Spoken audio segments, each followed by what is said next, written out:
Halo teman-teman, kembali lagi ya di modul Algorithm and Data Structure. Terakhir kita sudah belajar mengenai heap ya, tipe data heap, di mana ini tipe data yang uh, lumayan efisien ya, karena untuk retrieve O1, untuk delete atau untuk insert cuman log n gitu. Nah, terakhir heap, sekarang di babak kedua ya, di modul ini kita belajar mengenai graph ya. Graph ini tipe data struktur yang apa ya, yang unik dan powerful sebenarnya ya. Nah, graph itu bentuknya seperti ini teman-teman ya. Kita lihat yang kanan dulu nih. Nah, graph ini bentuknya ada sebuah lingkaran dan saling terhubung gitu ya, satu sama lain. Nah, yang lingkaran ini namanya adalah node atau vertex ya. Di bahasa Inggris itu namanya vertex atau node. Kebanyakan sih pakai vertex ya. Tapi untuk jamaknya bukan vertexes, tapi pakai vertices gitu. Ya itu intermezzo aja ya, biar kalian misalkan googling atau baca buku bisa ngerti maksudnya. Nah, graph ini biasanya sering merepresentasikan misalkan suatu kota gitu ya, kalau Google Maps bagi kalian yang mungkin sering pakai gitu. Contohnya apa? Contohnya yang lingkaran ini bisa aja sebuah kota gitu ya. Kemudian ini adalah jalannya gitu. Edge. Nah, edge ini bahasa Inggrisnya sisi ya. Bahasa Indonesia sisi, bahasa Inggrisnya edge ya. Jadi edges ini ya ini apa link yang menghubungkan antara satu node atau vertex dengan vertex lainnya. Nah, jadi kira-kira seperti itu ya untuk graph itu. Nah, dipakai untuk apa aja sih graph ini? Yang pertama, social network ya. Ketika misalkan kalian punya Instagram atau Facebook gitu ya, kalian punya followersnya misalkan ABCD, terus A ini juga punya followers lagi ABCD gitu, sorry, misalkan FGH gitu ya, dan seterusnya ya. Jadi nanti si bisa aja bisnis analis dari Facebook bisa aja melakukan mapping atau menganalisis behavior network di dalam sebuah social network gitu. Nah, ya, relationship atau interaction juga. Jadi ini orangnya ya, node itu orangnya dan ini tuh relationship-nya gitu. Mau following, followers, friend atau apa gitu ya, atau even close friend sekarang ya kalau di Instagram gitu. Nah, kemudian yang kedua ada internet dan web pages. Jadi ketika kita mungkin buka Wikipedia, kita bisa melihat link ya, link ke uh, source lain gitu. Misalkan kita mencari apa ya, Wikipedia graph gitu. Nah, tadi mungkin dalam graph ada apa ya, penjelasan lagi mengenai mungkin ada node atau edge. Nah, ternyata di Wikipedia dia juga ada menjelaskan tentang node itu apa atau edge itu apa ya. Jadi kita bisa klik gitu ya. Hyperlink gitu namanya. Nah, bisa aja ini Wikipedia tentang graph, terus kita bisa ngelink ke node atau ke edge gitu dan seterusnya. Ya, ini dipakai oleh Google ya sebagai mesin pencari untuk melakukan yang namanya crawling atau eh, apa ya, melakukan indexing atau memasukkan web page itu ke dalam database-nya Google supaya kalau kalian mencari something di Google, Google bisa menampilkan list website-websitenya yang sudah disimpan gitu. Kemudian transport networks. Nah, ini ya seperti ini ya Google Maps tadi ya, route maps, terus penerbangan gitu, public network dan lain-lain. Mungkin nanti ada di komputer network ya di modul sebelah. Kita juga belajar mengenai bagaimana komputer berinteraksi ya di dalam suatu network. Bakal juga kepakai di graph ini. Kemudian ada dependency analysis. Nah, kita kan udah belajar ya bahasa C gitu. Dia juga punya library ya. Misalkan kita mau ngeprint sesuatu, kita kan perlu stdio.h atau mau scan sesuatu ya. Nah, bisa aja stdio.h itu dia juga melakukan dependensi ke library lain gitu. Jadi nggak hanya program kita aja yang perlu dependensi, tapi bisa aja stdio.h dia bisa ada dependensi ke library lain. Jadi bisa aja di dalam stdio.h itu dia ada include lagi di dalamnya. Itu juga bisa. Nah, itu untuk menganalisis mungkin kekompleksan suatu software ya, mungkin bisa dilakukan optimisasi seperti itu. Kemudian pathfinding dan optimization. Nah, ini baru ini untuk mencari rute tercepat gitu. Misalkan kalian di Google Maps, kalian mau ke rumah kalian, mau ke tempat kerja atau mau ke sekolah gitu, atau mau ke kampus. Nah, jadi ada algoritma untuk melakukan pathfinding ini gitu. Nanti kita akan belajar ya di video selanjutnya mengenai pathfinding nih. Kemudian ada yang terakhir resource scheduling dan allocation ya. Jadi ini mungkin lebih ke OS ya, operating system kita. Project management juga ada gitu. Jadi kita bisa melakukan mapping sebuah project. Oh, project ini, project A, dia ada dependensi ke project yang lain gitu. Jadi project yang lain itu harus dikerjakan dulu, baru bisa lanjut ke project A, dan seterusnya. Jadi kurang lebih seperti itu ya untuk graph. Banyak banget sih sebenarnya, nggak hanya 6 ya use case-nya. Use case-nya masih banyak lagi. Nggak bisa gue include satu-satu di sini, nanti kepanjangan videonya. Oke, nah gimana sih cara represent graph ya di dalam suatu codingan, dalam suatu software gitu. Nah kan kalau kalian lihat di sini, graph itu hanya gambar ya. Kayak ada titik, terus ada garis gitu. Jadi ada vertex, ada garis, ada vertex, ada garis gitu. Nah, cara store-nya gimana sih kita nyimpennya? Nah, ada 3 strategi teman-teman. Yang pertama, ada adjacency matrix. Jadi ini adalah matrix 2x2 ya. Kita udah sempat membahas ini di modul programming ya, di array. Ada matrix dua dimensi seperti ini. Nah, ketika vertex-nya ada misalkan ada 5 ya. Jadi 5 kali 5 ya, n kali n matrix. Nah, seperti ini. Jadi misalkan nih, oh, 01 ini ada edge gitu. Berarti 0 ya, kita ke 0 terus ke 1. Oh, ada edge gitu. Nah, terus misalkan 1 2 itu. Ini kan ada ya. Berarti 1 2 ini ada, berarti ini 1 gitu. Kalau nggak ada berarti 0. Ya, misalkan 1 ke 3 ini kan nggak ada ya. Berarti ini 0 gitu. Kayak gitu aja sih, sesimpel itu sebenarnya. Oh ya, aku lupa jelasin lagi bahwa edge itu ada 2 macam ya sebenarnya. Ada yang namanya directed.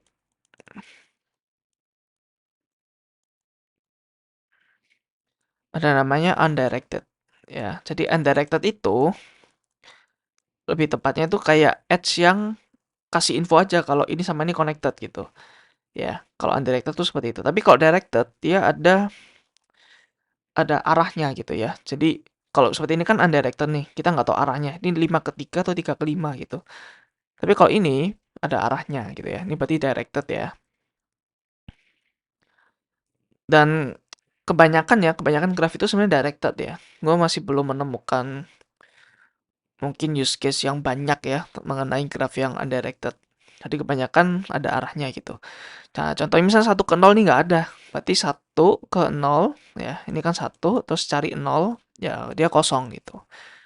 Ya, kira-kira adjacency matrix ini gampang ya seperti itu. Nah, untuk yang kedua ada adjacency list. Nah, adjacency ini artinya apa? Adjacency ini artinya tetangga gitu. Adjacent itu bersebelahan ya, bahasa Indonesia bersebelahan. Nah, matrix kan ya bentuknya matrix ya. Matrix kan bentuknya kayak kotak-kotak gitu, kayak Microsoft Excel ya, matrix. Nah, tapi kalau list bentuknya adalah daftar ya. Jadi ada daftar nih, daftar vertex ke 1. Nah, dia ini punya koneksi kemana aja gitu. Dia itu punya koneksi kedua sama ketiga gitu ya. Jadi 1 dia punya koneksi kedua, punya koneksi ketiga gitu. Terus daftar lagi 2 ya. Dia punya 1 sama 3. Nah, ini undirected ya. Kalau kalian lihat ini undirected. Karena 1 2 sama 2 1 ini sama gitu. Ada di dalam satu ini. Nah, kemudian 3. Oh, 3 dia 1 2 4 gitu. Ada 1, ada 2, ada 4. Terus 4 ada 3 gitu. Dan seterusnya ya. Dan gimana kalau misalkan di sini ada vertex yang nggak connect? Ya bisa aja, tapi di sini kosong ya. Di sini ada listnya, tapi ya di sini dia null gitu. Kalau kalian lihat nih bentuknya mirip hash table ya sebenarnya. Ya, kira-kira seperti itu ya untuk adjacency list. Jadi ini adalah daftar di mana dia mempunyai link list ke tetangga-tetangganya. Jadi seperti itu ya. ini ya mungkin bisa diterapkan linked list atau array juga bisa sih, bebas. Yang penting ya gambarnya seperti ini ya.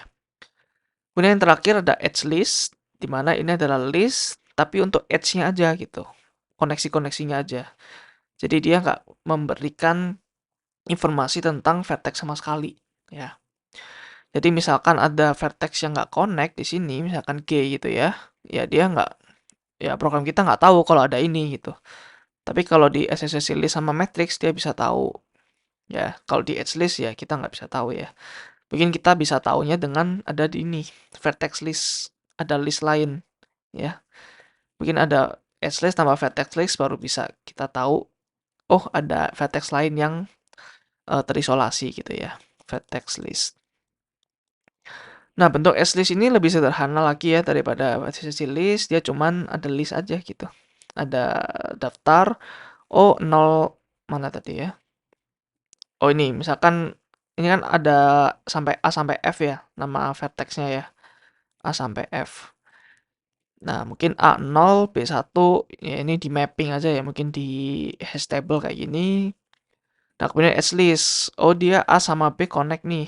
Berarti ada 0 sama 1. 01 di sini gitu ya. Terus ada yang connect lagi misalkan mana 02 ya. AC. Ini kan connect. Jadi dia masukin sini. Dan seterusnya. Nah, by the way, ini ada angka di sini apa? Ini adalah namanya weight atau berat ya. Nanti kita akan jelaskan di uh, video selanjutnya. Jadi bisa aja ini ada beratnya gitu ya. Kayak misalkan dari kota apa ke kota apa ternyata lebih jauh daripada kota ini ke kota ini. Itu bisa gitu ya. Nah, gue lupa kasih info lagi bahwa vertex ini nggak harus bilangan ya. Untuk isinya bisa aja huruf, bisa aja event data atau kota gitu ya. Jadi nggak harus bilangan, nggak harus huruf, bisa apapun ya. Bisa tipe data apapun di sini. Ya, yang penting kita menggambarkan ini sebagai vertex dan ada hubungan antara vertex satu dengan vertex yang lain, yaitu namanya edge. Jadi kurang lebih seperti itu ya, teman-teman. Nah, kemudian em, kapan kita pakai matrix, kapan kita adjacency matrix, kapan kita pakai ini, kapan kita pakai ini gitu. Nah, ini gue hapus dulu pulpennya. Nah, adjacency matrix kapan kita pakai? Ketika grafnya itu dense atau padat gitu ya. Nah, kenapa? Kenapa harus kayak gitu? Karena ketika grafnya itu sparse atau namanya longgar ya. Jadi apa ya? Sparse versus dense itu coba kita lihat ya di Google biar kalian kebayang maksudnya ya. Nah, contohnya sparse itu gini. Jadi vertex jadi apa ya? Perbandingan vertex sama edge-nya itu kecil ya. Tapi kalau dense graph dia punya banyak punya banyak edge gitu ya. Contoh ini, yang di sini A itu dia adalah dense atau padat gitu ya, edge-nya banyak. Tapi B ini sparse ya, edge-nya sedikit. Nah, kenapa kalau efisiensi matrix tadi um, jelek untuk sparse atau yang edge-nya sedikit? Karena nanti banyak nol ini, banyak size yang terbuang gitu ya. Jadi ketika ini sampai 10, tapi edge-nya dikit, jadi yang ke-capture di data structure itu cuma sedikit. Tapi kita memerlukan apa ya, seperti array itu yang banyak gitu ya. N kali N gitu. Ya.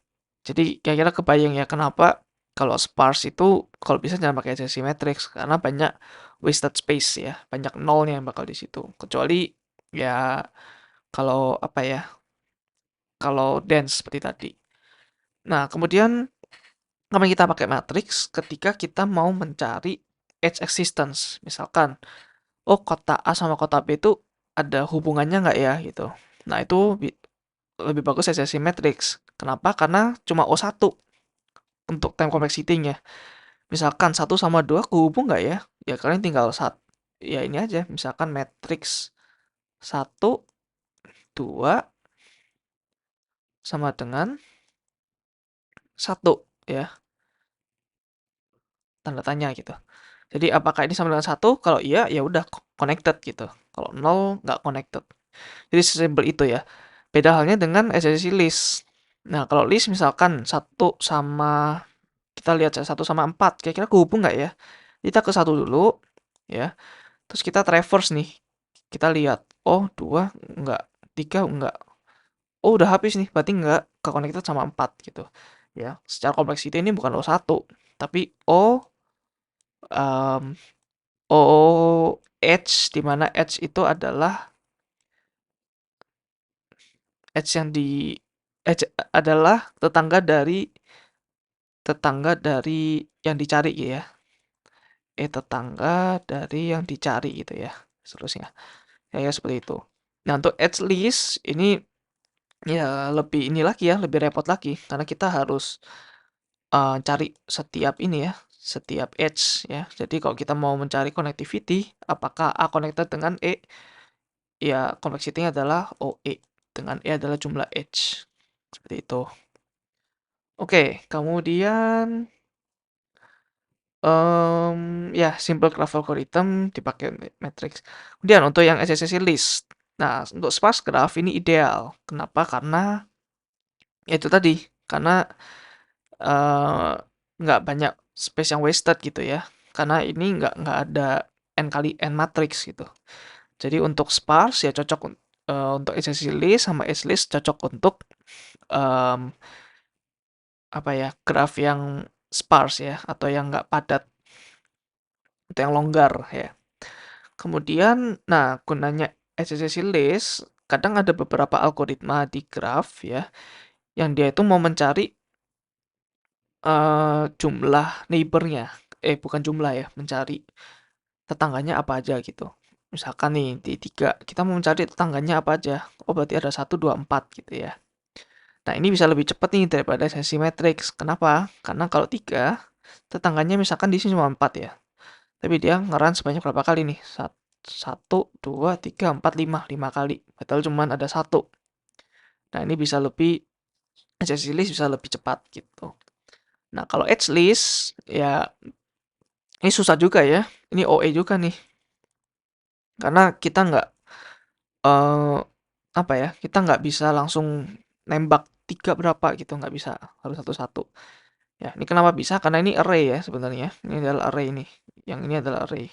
Jadi kita bisa langsung nembak yang ketiga berapa gitu. Kemudian dynamic graph. Cocok untuk graph yang waktu dijalankan itu kadang bisa nambah atau menghapus tetangganya gitu, menghapus edge-nya ya. Jadi bisa aja pas run tiba-tiba ada edge yang dipasangkan gitu ya.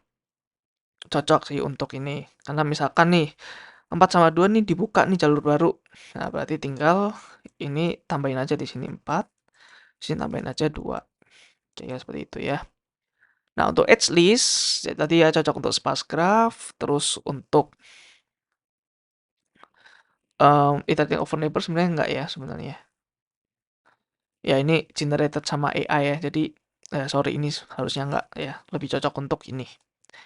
Kemudian ini cocok untuk dynamic graph juga ya, karena untuk menambahkan dan mendelete lebih mudah gitu ya.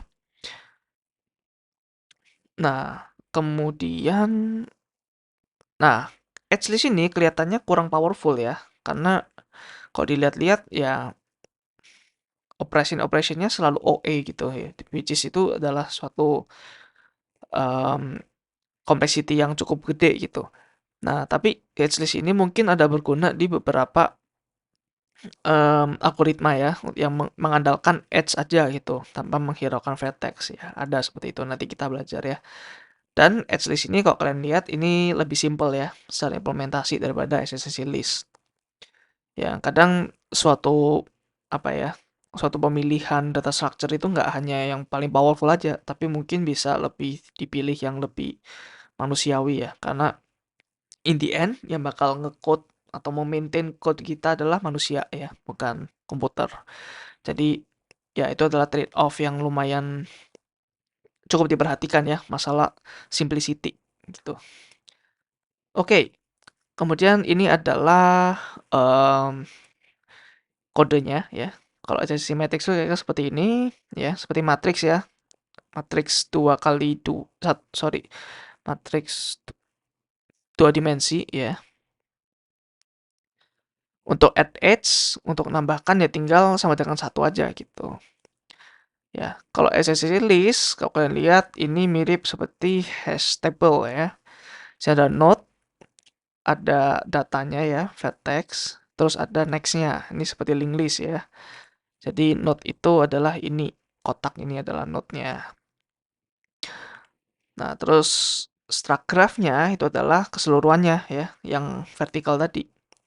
Jadi di sini ada array of linked list ya, karena bintangnya ada 2.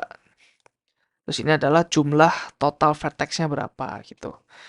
Ya, jadi di sini jumlahnya berapa, kita kasih info. Terus ada array of linked list di sini ya. Ada array of linked list. Gitu.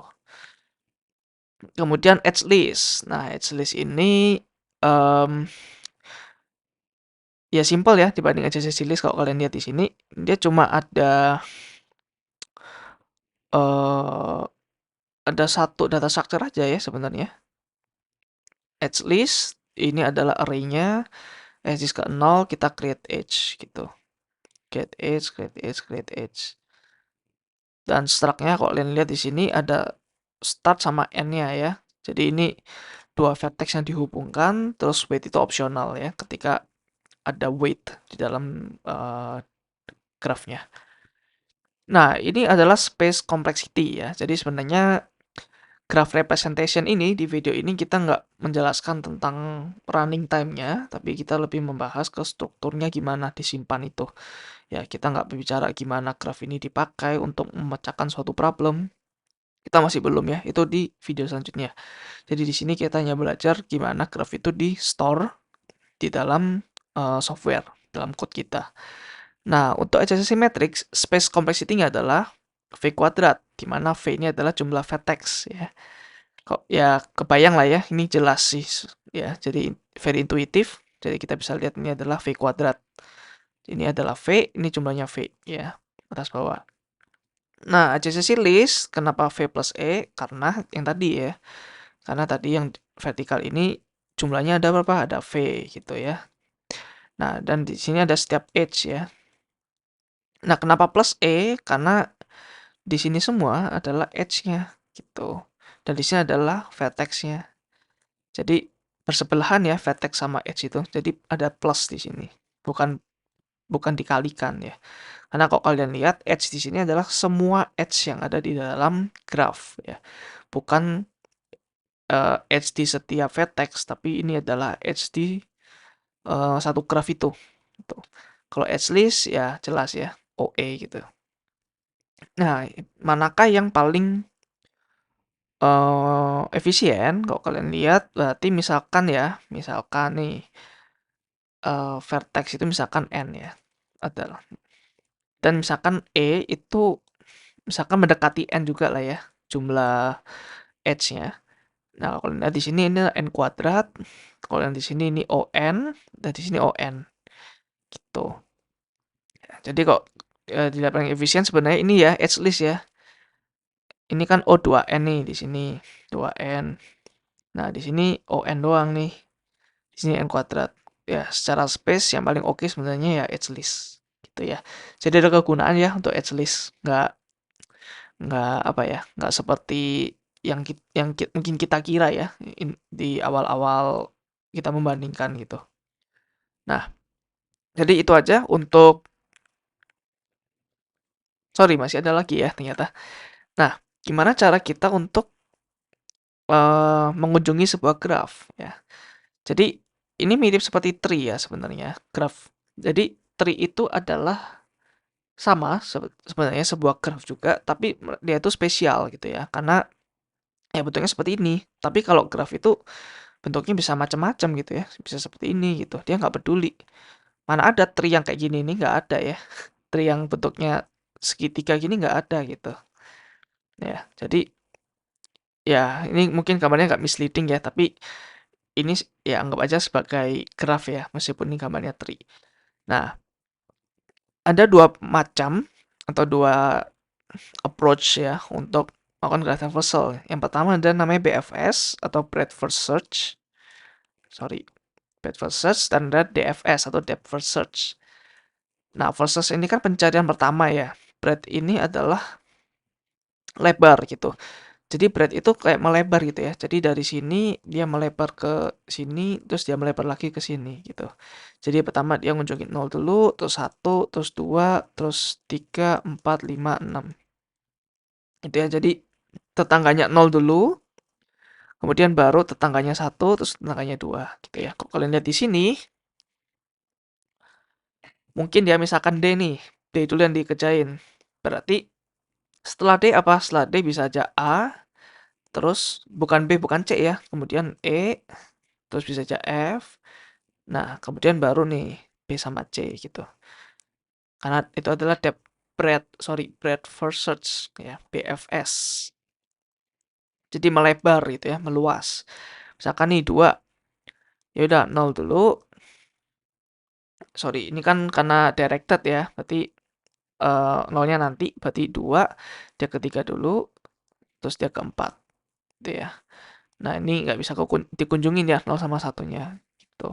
Kalau lihat di sini ini 2 dulu, baru 1, 3, baru 4 gitu ya. Jadi kayaknya seperti itu untuk breadth first search. Nah, untuk depth first search ya, DFS, berarti dia masuk ke dalam dulu sampai leave ya, sampai di mana dia udah nggak punya anak lagi atau nggak punya vertex lagi untuk di extend ya. Terus dia balik lagi gitu ya. Nah, ini mirip tree traversal ya, yang kita udah pelajarin dulu nih. Mana ya tree traversal? Nah, kayaknya mirip seperti ini ya. Pre-order, in-order, post-order. Ya. Ini adalah DFS semua, depth first search. Kenapa gitu? Karena kita pakai yang namanya recursion ya, rekursif. Ya, ini kalau rekursif ya biasanya rekursif itu digunakan depth first search. Sorry, depth first search menggunakan rekursif gitu ya. Nah, seperti itu. Nah, contoh ya depth first search kalau di graph di mana? Jadi ketika D ya, dia ke A. Nah, dia nggak ke E nih, tapi dia ke B, ke C dulu sampai habis, baru dia kan ke sini nih arahnya. Terus dia cek ini. Oh, udah nggak ada ya di sini, baru dia ke sini. Oh, udah nggak ada. Ya udah, terus kemudian dia backtrack lagi. Dia balik lagi. Yuk balik. Nah, terus ini nggak tahu ini huruf apa ya, udah lupa. Dia melihat, oh ini udah gua kunjungi nih. Sekarang kita ke sini. Terus oh ini ada graf lagi di sini gitu. Terus dia lihat, ini ada graf lagi. Oh, tapi ini udah dikunjungin gitu. Ya udah dia balik, terus dia balik. Gitu ya. Contoh lagi misalkan nih di 0 ya. Ketika 0, ya udah dia ke 1, terus dia lihat, oh ada 4, ada 2. Ya udah ke 4 dulu. Oh udah habis, dia balik 1. Terus dia ke 2. Terus dia ke 3. Terus dia lihat 4. Oh 4 udah dikunjungin. Berarti dia balik 2. Dia balik 1. Terus 1 balik 0. Terus 0 mau lihat 2 udah dikunjungin. Ya udah selesai gitu. Ya. Bandingin sama BFS ya. Kalau BFS di sini 0 ya. Dia ke 1 dulu dan kedua dulu ya. Kemudian dia lihat 1 tetangganya lagi nih. 4 ya. Tapi kan dia nggak punya tetangga lagi, berarti udah selesai. Terus sekarang lanjut 2, ketiga gitu. Ya, jadi kayak seperti itu ya. Gunanya untuk apa? Gunanya yang pertama BFS itu untuk shortest path ya, untuk jalur yang paling cepat gitu ya. Ya make sense juga ya. Kenapa? Karena ya ketika kita misalkan ya mau D ke B jumlahnya berapa gitu. Ya, ya yang pasti kita melakukan pelebaran dulu ya. Jadi dari sini kita melebar dulu, kita cari jalan gitu. Nah, kalau DFS gimana? Kok DFS bisa aja nanti kisah ke sini, kita kemana gitu. Jadi kurang efektif ya. Kurang efektif untuk shortest path. Nah, tapi depth first search gunanya tuh mendeteksi cycle. mendeteksi adanya graf yang cyclic. Ya, graf yang cyclic itu kayak gini nih contohnya. Nah, kayak gini. Jadi ketika kita ke D, terus ke E, terus ke F. Nah, ini kan rekursif ya. Jadi lihat lagi. Dia lihat lagi grafnya. Oh, ini udah dikunjungin. Berarti ini ada namanya cycle di situ. Nah, gunanya untuk itu DFS. Ya, jadi supaya kalian paham ya perbedaan antara BFS dan DFS ini. Nah, data structure yang digunakan untuk code BFS sama DFS itu adalah queue dan stack. Ya, kalau DFS jelas stack, kalau BFS kita pakai namanya queue gitu ya. Kita lihat implementasinya di sini. Oke, gue pindahin dulu. Nah, yang pertama ini adalah pseudocode dari BFS ya. Dia ada namanya grafnya, ya kan, data structure-nya. Terus kita mau start dari mana nih? Nah, pertama kita bikin queue dulu, ya, namanya queue. Nah, kita tandain start node udah visited ya. Jadi udah dikunjungin dan kita enqueue ke dalam queue-nya ya. Jadi misalkan nanti aja deh kita lihat dulu ya untuk algoritmanya. Kemudian ketika queue is not empty ya, ketika queue itu masih ada. Nah, sekarang kita ambil node ya, kita dequeue dari queue terus kita proses current node-nya. Ya, terus untuk setiap tetangganya n ya, tetangganya current node ini dia itu ketika nggak visited, nah dia tandain itu visited, kemudian enqueue n into queue. Kita coba bikin yang di sini ya. Yang di sini kayaknya seru nih. Nah, yang di sini kita coba BFS ya. Jadi BFS tadi kita bikin queue ya. Kita bikin queue di sini ya. Kita masukin dulu starting node-nya adalah 0 gitu ya. Starting node-nya adalah 0. Jadi 0 udah di print di sini misalkan ya. Nah, terus dia cari tetangganya guys ya. 1 dan 2. 1 dan 2 taruh di sini nih. Ini queue ya. 1 dan 2 di sini. Oke. Sekarang kita proses 1 ya. Ini namanya enqueue, ini dequeue di sini. Sekarang kita proses 1 nih. Kita proses 1. Ini berarti di pop kan ya. Udah hilang. Nah, 1 diproses, terus dia lihat tetangganya ada 4 dan ada 2. Tapi ketika tadi 2 udah dimasukin di queue ya. Jadi kita nggak masukin. Nah, kita masukin 4 aja di sini. Gitu. Oke, sekarang udah habis ya. Tetangganya cuma 4 sama 2. Nah, balik lagi, dibalikin ke queue-nya. Sekarang 2 yang di dequeue ya. Yang 2 yang di dequeue. Terus 2 ini tetangganya apa? Tetangganya cuma 3. Ya, dia taruh sini 3 ya. Kemudian udah habis, sekarang 4 nih. Ya kan? 4 dia lihat dia nggak punya tetangga lagi, ya udah langsung habis. Terus sekarang lanjut 3. Ya, 3 dia lihat, oh tetangga gua ada 4, tapi 4 udah di-execute gitu. Jadi nggak perlu di-skip. Nah, jadi gini ya untuk BFS. Oke, kemudian DFS kita lihat ada graph, ada start node. Kita bikin stack dulu S ya. Push node ke dalam S. Terus dimark sebagai visited. Ketika S tidak empty, ya dia current node sekarang dia pop dari S, ambil, terus kita proses current node-nya. Mirip-mirip ya sebenarnya ya. Perbedaannya apa? Perbedaannya cuma ini di sini nih. Kita bikin queue ya, tapi di sini kita bikin stack ya. Cuma itu ya sebenarnya perbedaannya. Jadi algoritmanya sama guys, cuma data structure-nya yang beda gitu. Jadi ketika kita belajar stack dan queue, ya mungkin kelihatannya nggak berguna gitu ya. Tapi ketika ini dikawinkan dengan sebuah algoritma, dia bisa sangat berguna gitu. Behavior-nya beda gitu ya. Contoh nih, misalkan ya, kita coba contohkan lagi. Ini adalah stack ya, berarti ini LIFO, oke. Pertama ada 0 di sini nih. Berarti 0 masuk sini ya. Ini masuk dan keluar lewat sini. Oke, 0 udah masuk. Dia lihat ininya ya. Lihat tetangganya 1 dan 2. BTW 0 sudah di print, jadi ini di pop. Ya, kemudian 1 nih. Kita lihat 1 ya. Kita ke 1 sekarang. 1 di pop ya. Tantangannya adalah 4 dan 2 ya. Tapi karena 2 ini udah di dalam stack, jadi dia masukin 4 di sini. Gitu. Masukin 4 di sini. Dan habis ya, udah habis. Terus kita execute 4-nya. Gitu. Kita masukin 4. Dan 4 nggak punya tetangga ya. Berarti dia pop 2-nya. Dia pop 2. Nah, karena 2 punya tetangga 3, jadi dia masukin 3 di sini. Karena udah habis, ya udah. Berarti lanjut ke 3. Ya, 3 di pop. Terus dia lihat, oh dia punya tetangga 4, tapi 4 udah visited. Ya udah, berarti sekian gitu ya. Berarti 0, 1, 4, terus dia balik lagi ke 2, terus balik lagi 3 gitu. Nah, itu untuk DFS ya. Nah, sekarang kita lihat yang di bawah ini nih. Ini juga DFS yang sama, tapi bisa lebih simple ya. Kenapa? Kalau kalian lihat di sini, ini nggak punya stack ya dia ya. Dia nggak ada stack. Dia cuman mark start node as visited. Terus kita proses start node. Terus untuk setiap tetangganya start node ya, dia lakukan DFS lagi ya.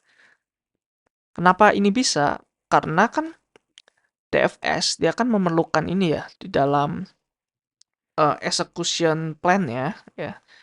Dia kan selalu namanya pakai stack kan ya. Jadi ini adalah DFS berapa, dia manggil DFS berapa, padahal DFS ini belum selesai ya. Dia manggil rekursif lagi, dia manggil rekursif lagi gitu. Dan ini sebenarnya adalah sebuah stack. Ya, kita mau memanfaatkan execution plan dari sebuah rekursif untuk jadikan sebuah stack gitu. Ya, that's why bisa digunakan seperti ini ya. Oke, jadi itu aja ya untuk graf. Kita udah belajar struktur graf gimana, representasinya gimana aja. Ada 3 representasi dari graf. Kita udah juga belajar trade-off-nya apa, gimana cara memilihnya. Kemudian kita juga belajar mengenai graph traversal ya, PFS sama DFS. Dan masing-masing dia menggunakan data structure yang berbeda. Ada queue, ada stack. Ya, so that's all from me. Untuk nextnya kita belajar mengenai shortest path, yaitu problem real ya, yang bakal kita solve memakai graph. Oke, see you next video guys. Bye.